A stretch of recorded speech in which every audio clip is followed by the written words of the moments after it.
Voice ऑफिसराना में आपका स्वागत है। आज हमारे साथ बैठे हैं एक सैन्य अधिकारी, रिटायर्ड सैन्य अधिकारी राम कुमार जी। सर्वोच्च न्यायालय ने 20 साल के बाद इनके लिए एक बड़ा फैसला लिया है, जिनसे ये बड़े खुश हैं। क्या फैसला है ये, इन्हीं से जानेंगे। हाँ जी, राम कुमार जी, आपका चैनल में स्वागत है।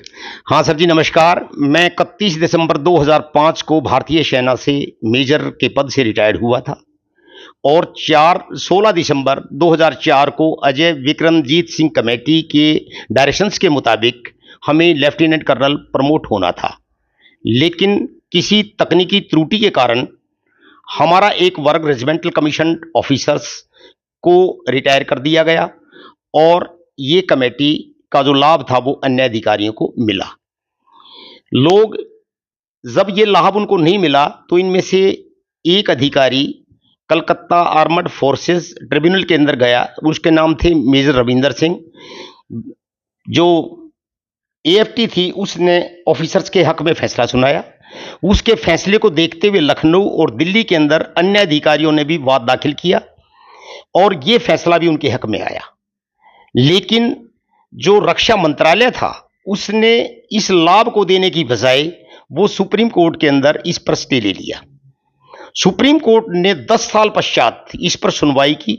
दोनों पक्षों की दलील सुनने के बाद सुप्रीम कोर्ट ने 2 मार्च 2023 को ये जो ऑफिसर रिटायर्ड हो चुके थे उनके पक्ष में फैसला दिया कि ये फायदा इनको जिस दिन से ये कमेटी लागू हुई थी यानी 16 दिसंबर 2004 से इसको लागू किया जाए, इन लोगों को पदोन्नत किया जाए और इनको जितने भी बेनिफिट हैं, लाभ हैं, वो दिए जाएं।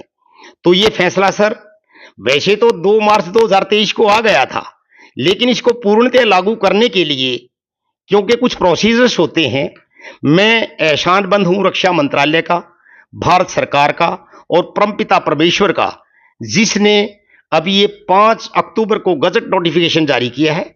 ये गजट नोटिफिकेशन मेरे सामने है। इसके अंदर ये पेज नंबर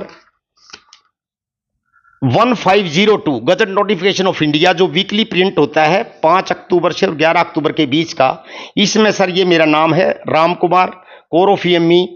मैं रिटायर हुआ 31 दिसंबर 2005 को। मुझे 2 साल की सेवा वृद्धि बढ़ाई गई।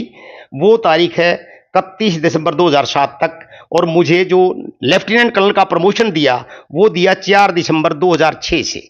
तो सर मैं आज भारत सरकार की तरफ से लेफ्टिनेंट कर्नल राम कुमार आपके समक्ष हूं। इसकी मैं सभी को बहुत बहुत धन्यवाद करता हूं, परमपिता परमेश्वर का, भारत सरकार का, रक्षा मंत्रालय का और सुप्रीम कोर्ट ऑफ इंडिया का, जिनने हमारे को ये लाभ दिया। धन्यवाद। अच्छा, लेफ्टिनेंट कर्नल राम कुमार जी, अब तो हम आपको लेफ्टिनेंट कर्नल ही बोलेंगे। तो ये करीब कितने ऑफिसरों को फायदा मिला है? सर ये फायदा 204 ऑफिसर्स को मिला है जो कि लेफ्टिनेंट कर्नल पद के लिए पात्रता पूरी करते थे। ये लाभ उनको दिया गया है।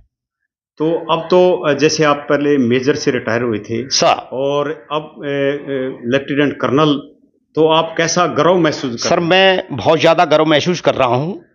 एक तो भारतीय सेना का अधिकारी होने के कारण, एक मैं हिंदुस्तान का नागरिक होने के कारण, और एक ये पद प्राप्ति की खुशी मुझे ही नहीं पूरे परिवार में, पूरी संस्था में जहाँ मैं कार्यरत हूँ और पूरे हमारे वर्ग को, पूरे समाज को, पूरे ज़िले को, सभी को है सर। ये तो जिन्होंने हमें दिया उनको भी खुशी है, रक्षा मंत्रालय को भी खुशी है, गवर्नमेंट ऑफ इंडिया को भी खुशी है, भारत सरकार को भी खुशी है, सभी को खुशी है। तो परिवार वाले तो आपके बड़े खुश होंगे। हाँ सर, सभी खुश है सर। सारा सब हाँ सर, मुझे पूरा कंप्लीट एरियर सर मिल जाएगा मुझे सर, काफ़ी एरियर मिलेगा क्योंकि मेरा जो पद है वो लेफ्टिनेंट कर्नल 2006 4 दिसंबर से लागू हुआ है।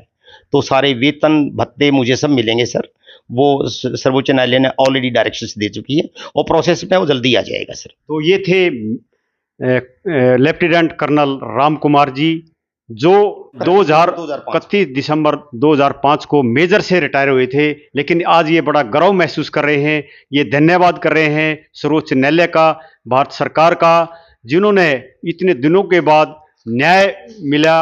और न्याय क्या, इनमें एक सैनिक अधिकारी का भी बहुत धन्यवाद कर रहे हैं, जिन्होंने इतने संघर्ष के बाद ये अपना इनको न्याय मिला है, ये बड़े गर्व महसूस कर रहे हैं। वॉइस ऑफ हरियाणा से बलराज की रिपोर्ट।